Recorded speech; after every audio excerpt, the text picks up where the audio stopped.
Assalamualaikum beres, selamat datang kembali di Guru Gembel Channel. Ada begitu banyak hantu di seluruh dunia dan beberapa di antaranya sangat terkenal. Di Indonesia, salah satu hantu yang paling terkenal itu adalah kuntilanak. Tetapi tentu saja tidak banyak di antara kita yang mengetahui bahwa kuntilanak itu adalah fakta budaya. Jadi sesungguhnya dia itu memang memiliki latar belakang dan dia ada karena dia memiliki tujuan tertentu di Indonesia. Nah, di video kali ini kita akan mengungkap itu, sesuatu yang hampir tidak pernah dibahas di channel-channel yang lain. Jadi, ayo kita kenyot.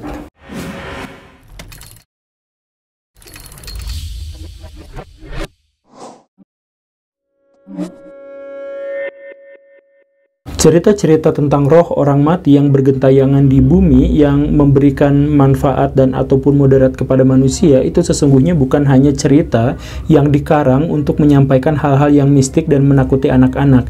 Tidak sesederhana itu, justru bahkan cerita-cerita tentang hantu atau roh-roh yang bergentayangan itu adalah awal mula dari tradisi spiritual manusia di seluruh dunia. Kalau Baraya misalkan mau melilik pada budaya nasional Indonesia atau tradisi Nusantara di masa lampau, kita akan mengenal kata tu. Baraya pernah kita bahas, kenapa hantu dan Tuhan itu adalah kata yang berkebalikan. Kenapa seperti itu? Karena baik hantu maupun Tuhan itu adalah sesuatu yang sangat sakral, yang di masa lampau itu sama-sama disembah. Tuhan itu adalah konsepsi untuk segala sesuatu yang maha dan akhir dan awal dari segala sesuatu. Sedangkan hantu itu adalah perwakilan atau perwujudan dari Tuhan itu untuk memberikan pengetahuan dan wangsit kepada manusia. Hantu itu adalah roh nenek moyang. Jadi hantu itu adalah roh orang yang sudah mati. Dalam tradisi Kapitaya atau misalkan Sunda Wiwitan, hantu itu sangat-sangat dihormati, sangat-sangat dihargai karena dia menjadi perantara antara manusia dengan Tuhan. Jadi kurang lebih seperti malaikat Jibril dalam pandangan orang-orang Islam. Kenapa bisa seperti itu? Karena orang-orang masa lampau itu memiliki kepercayaan yang biasa kita sebut sebagai animisme dan dinamisme. Apa itu? Kurang lebih adalah penghargaan atau penghormatan kita terhadap roh nenek moyang. Roh nenek moyang atau roh orang yang mati itulah yang namanya hantu. Maka animisme dan dinamisme itu memuja hantu. Kok bisa gitu? Karena hantu itu adalah perwakilan dari Tuhan yang maha teaya, yang maha tidak ada, yang tidak bisa terjelaskan. Maka hantu-hantu ini adalah perwujudan yang paling mungkin bisa kita sembah, yaitu eksistensi dari roh nenek moyang kita. Nah, kurang lebihnya seperti itu ya. Pemujaan nenek moyang kita terhadap hantu juga terlihat dari pergelaran pewayangan atau wayang. Baraya tahu wayang itu adalah tradisi masyarakat Nusantara jauh sebelum orang-orang Hindu, Buddha, Islam, Kristen datang ke Indonesia. Orang-orang Indonesia atau orang-orang Nusantara itu sudah mengenal wayang. Apa itu wayang? Secara harfiah berarti bayangan atau bayang-bayang. Tetapi maksudnya adalah ada seorang dalang, yang dalang itu biasanya orang pintar atau dukun atau orang yang sangat dihormati. Kemudian dia ingin memberikan wejangan kepada generasi saat ini. Maka apa yang dia lakukan? Dia memasukkan roh nenek moyang ke dalam dirinya. Kemudian setelah nenek moyang itu menguasai dirinya, dia menceritakan kehidupan tentang nenek moyang itu, tentang dirinya sendiri dengan wayang. Jadi wayang itu bukan bercerita tentang Mahabharata atau Ramayana atau hal-hal yang semacam itu. Wayang itu di masa awal peradaban Nusantara itu bercerita tentang kehidupan masyarakat nenek moyang yang diceritakan langsung oleh rohnya sendiri yang masuk ke tubuh para dalang. Begitu. Dan untuk apa? Untuk memberikan nasihat, peringatan, dan kutukan terhadap orang-orang yang dianggap layak untuk dikutuk atau mendapatkan berkah. Tetapi cerita tentang pemujaan kita atau nenek moyang kita terhadap hantu ini lambat laun terkikis habis oleh kemunculan agama-agama internasional. Misalkan ketika muncul Hindu dan Buddha, orang-orang Hindu dan Buddha berusaha untuk mengikis penghormatan kita terhadap hantu. Karena hantu itu tentu saja adalah makhluk yang dalam tradisi Hindu di India itu tidak terlalu baik atau tidak baik.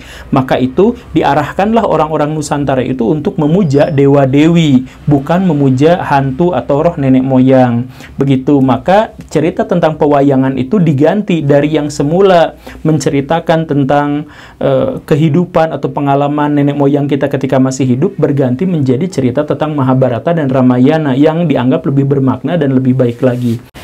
Dan ini juga diikuti dengan kebiasaan mengubah hantu itu menjadi sesuatu yang lebih jahat dan lebih negatif. Misalkan makhluk-makhluk yang di India dianggap sebagai sesuatu yang aneh atau jahat, misalkan Gandarwa itu diadopsi ke dalam masyarakat, kebudayaan masyarakat Indonesia, kemudian dijadikan sebagai sesuatu yang secara lebih tajam menakutkan. Karena Gandarwa itu berubah menjadi genderuwo, makhluk yang sangat jahat, yang cabul, yang mendiami hutan belantara dan sebagainya. Nah, ini menunjukkan bahwa ada keinginan yang kuat dari orang-orang India untuk memberikan tekanan budaya kepada masyarakat Indonesia. Ketika agama Islam datang dan kemudian diikuti oleh Kristen, maka pemujaan terhadap hantu itu mendapatkan tekanan yang lebih besar lagi, karena Islam dan Kristen itu menganggap bahwa pemujaan kita itu hanya harus dilakukan secara eksklusif kepada Tuhan. Tidak ada entitas yang lain. Tidak ada sesuatu yang lain yang berhak kita sembah atau kita puja selain Tuhan. Tidak ada yang namanya hantu, tidak ada roh nenek moyang dan sebagainya. Dan karena itu, maka hantu-hantu di Indonesia menjadi semakin tersisihkan dan menjadi semakin negatif. Hantu-hantu pada akhirnya dikenal menjadi jin kafir, jin jahat yang mendiami tempat dan sebagainya. Dan itu hantu yang semula disakralkan dan dipuja itu sekarang benar-benar diasosiasikan dengan setan, demon, atau yang lain-lain. Kesurupan yang dulu dianggap sebagai wujud dari kehebatan seseorang atau kearifan seseorang atau kedekatan manusia dengan Tuhan, itu sekarang berubah menjadi kesurupan itu adalah wujud dari betapa rendahnya atau betapa dangkalnya iman seseorang. Dan sekarang di masa modern, hantu-hantu menjadi jauh lebih rendah lagi derajatnya. Karena sekarang bukan hanya dianggap sebagai citra yang buruk atau mewakili sisi jahat dari keperadaban dan manusia, tetapi hantu-hantu juga dianggap sebagai bagian dari parodi, bagian dari permainan kelucu-lucuan aja, dijadiin kostum untuk foto-foto, dijadiin apa, ya pokoknya Nah, begitulah ya, bahkan hantu dijadikan konten. Laku lagi. Di Indonesia, hantu yang paling populer itu adalah kuntilanak. Yang sayangnya, sama seperti tuyul, kuntilanak ini tidak berasal dari Indonesia. Dalam artian, kuntilanak ini bukan asli hantu Indonesia. Tuyul itu berasal dari Korea Selatan, seperti yang kita pernah bahas di episode ini. Sedangkan kuntilanak itu berasal dari Belanda. Tara. Jadi begini Baraya penjelasannya ya. Di Eropa itu ada hantu yang namanya White Lady. Bagaimana karakteristiknya adalah seorang perempuan yang meninggal karena kecelakaan atau karena melahirkan atau karena dibunuh dan sebagainya, pokoknya kematian yang sangat tragis. Kemudian dia gentayangan di dunia ini. Apa tujuan dia gentayangan? Untuk menakut-nakuti, untuk menteror, atau mungkin untuk membalas dendam. Ciri-ciri fisiknya adalah bahwa si hantu perempuan itu rambutnya panjang, kemudian menggunakan daster putih yang kemudian kita kenal sekarang sebagai kuntilanak, tetapi di sana namanya masih White Lady. Nah, White Lady ini kemudian tersebar ke seluruh dunia karena adanya kolonialisme. Karena orang-orang Eropa itu memang menjelajah dunia dan menjajah dunia, maka wilayah-wilayah yang ditunggangi oleh orang-orang Eropa itu kemudian juga mengenal White Lady, walaupun dengan bahasa normal mereka, bahasa asli mereka, bahasa ibu mereka. Nah, maka White Lady ini dikenal di seluruh dunia, di Afrika ada, di Brazil ada, di Filipina, Thailand, semuanya ada, dan semuanya digambarkan dengan karakteristik fisik yang kurang lebih sama, yaitu setengah transparan, pakai daster warna putih. Di Belanda, White Lady ini kemudian dikenal dengan istilah Vrouwen in Wit. Apa itu? Satu makhluk yang gambaran karakternya kurang lebih sama dengan White Lady, tetapi dengan penekanan terkait dengan persalinan. Jadi Vrouwen in Wit ini digambarkan kalau dia baik sebagai penjaga bayi, penjaga anak-anak, penjaga ibu yang sedang hamil, atau makhluk yang sedang membantu persalinan dan sebagainya. Tetapi kadang-kadang Vrouwen in Wit juga menjadi jahat, mengutuk bayi, menukarkan bayi dengan bayi orang lain dan sebagainya. Nah, istilah Vrouwen in Wit di Belanda ini kemudian ketika Belanda masuk ke Indonesia, itu secara harfiah kata-katanya diambil menjadi perawan. Vrouwen in Wit dalam bahasa Inggris sebenarnya berarti ladies, para wanita baik-baik yang dalam berpakaian putih atau memiliki gaun putih. Nah, Vrouwen itu kemudian diterjemahkan ke dalam bahasa Indonesia menjadi perawan, yaitu perempuan yang baik-baik. Tetapi apapun terjemahan secara harfiahnya, yang paling penting itu adalah konsepsinya, konsep tentang hantu ini. Sultan Abdurrahman Al-Qadri adalah seorang penguasa di Kalimantan tahun 1700-an. Dia sedang mengupayakan untuk menemukan ibu kota baru buat kerajaannya. Dia menyusuri Sungai Kapuas masuk ke pedalaman sampai ketika dia bertemu di antara pertemuan dua sungai. Di situ dia beristirahat, bikin kemah, dan di kemah itu dia mendapatkan gangguan yang bertubi-tubi dari makhluk yang dia sebut sebagai Puntianak. Makhluk yang kemudian kita kenal sekarang sebagai kuntilanak. Puntianak itu mengganggu terus-terusan sehingga Abdurrahman Al-Qadri ini demikian marah sampai berusaha untuk menembakinya dengan meriam. Tentu saja tidak kena, tetapi tempat jatuhnya peluru meriam itulah yang kemudian sekarang menjadi alun-alun kota Pontianak. Kata Pontianak sendiri adalah kelanjutan dari kata Puntianak, makhluk yang ditemukan oleh Al-Qadri tadi itu. Puntianak sendiri sesungguhnya adalah sebuah akronim, yaitu perempuan mati beranak. Perempuan mati beranak yang menggunakan daster orang Eropa dan terbang kelayang-kelayang di udara. Nah, begitu kan? Inilah yang kemudian menjadi cikal bakal dari kuntilanak itu. Jadi ini sekali lagi menunjukkan bahwa kuntilanak itu tidak berasal dari Indonesia, tetapi dari Barat. Bukti yang lain yang sangat jelas itu adalah pakaiannya, dasternya. Pakaian putih yang seperti itu tidak pernah kita temukan dalam tradisi berpakaian suku manapun di Indonesia.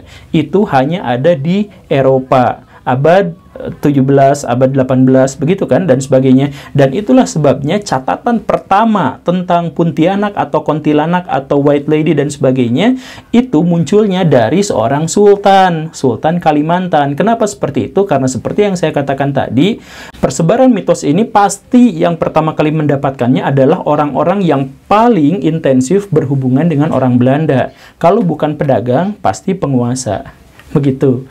Nah, tetapi lambat laun kata Puntianak ini berubah menjadi Pontianak, dan kata Pontianak ini pun ketika masuk ke orang-orang Sunda, orang Jawa, dan orang Bali itu berubah lagi menjadi kuntilanak. Kenapa seperti itu? Nah, ini ceritanya begini Baraya, karena orang-orang Sunda, orang Jawa, orang Bali itu kadang-kadang orang yang tidak senang untuk berterus terang atau tidak terbiasa untuk berterus terang, sehingga ketika mereka harus menyampaikan satu visi tertentu tentang nilai-nilai moral atau nilai-nilai hukum, mereka akan menyampaikannya dengan bahasa-bahasa isyarat atau dengan majas-majas, atau yang paling penting, yang lebih sering biasanya dikaitkan dengan nilai-nilai yang sangat mistik dan magis. Nah, termasuk dalam hal ini, kenapa Pontianak berubah menjadi kuntilanak? Ada dua alasan. Yang pertama adalah orang-orang Jawa, orang Sunda, orang Bali di masa lampau itu kalau malam itu menghadapi satu yang sangat mengerikan, karena di malam hari mereka itu benar-benar terkepung oleh begitu banyak bahaya. Hewan-hewan liar, harimau, serigala, dan sebagainya masih berkeliaran dan kadang-kadang masuk ke kampung-kampung di malam hari. Begal-begal juga melakukan kegiatannya pasti juga di malam hari. Sehingga orang-orang di masa lampau itu sangat ketakutan terhadap sesuatu yang berkaitan dengan malam hari. Hantu-hantu juga pasti dihubungkan dengan masa di malam hari. Nah, begitu kan? Tetapi di sisi yang lain, anak-anak di kampung-kampung itu biasa bermain dan biasa lupa waktu. Sama seperti di zaman sekarang. Anak-anak itu keluyuran ke sana ke sini gitu ya, ke hutan, nyari anak burung, nyari anak kucing dan sebagainya. Dan kalau mereka sampai harus terlambat, misalkan pulangnya terlalu larut malam, jam 8 malam gitu atau jam 7 malam, maka mereka akan mendapatkan risiko yang sangat besar dari bahaya-bahaya yang tadi disebutkan itu. Maka orang-orang Sunda, orang Jawa, orang Bali itu kemudian mengubah kata Pontianak itu menjadi kuntilanak, yang berarti penculik anak. Kuntil itu mengambil atau menculik anak.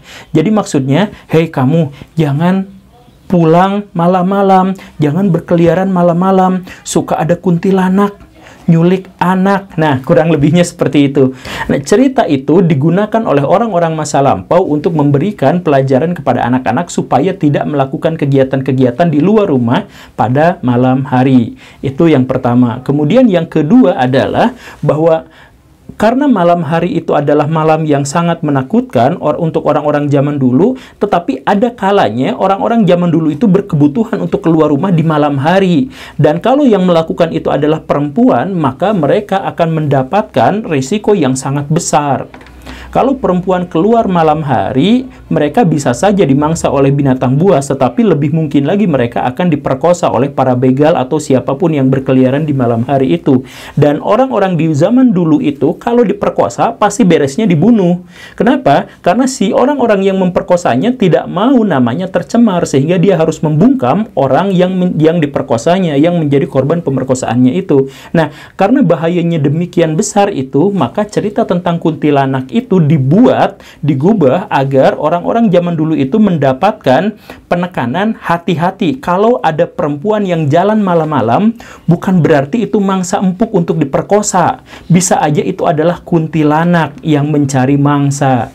Begitu. Maka kuntilanak versi Jawa, versi Sunda, versi Bali ini kemudian memiliki varian yang lain. Misalkan si manis jembatan Ancol atau Sundal Bolong, yang fokus ceritanya adalah hantu itu mencari siapa yang memperkosanya, atau hantu itu mau balas dendam terhadap pria hidung belang manapun yang terbiasa nakal terhadap perempuan. Maka kalau Baraya sampai satu waktu bertemu dengan kuntilanak, maaf ya, jadi kalau Baraya berjumpa dengan kuntilanak pada satu waktu yang nanti, jangan takut, jangan khawatir, biasa aja, anggaplah dia itu adalah teman gaib.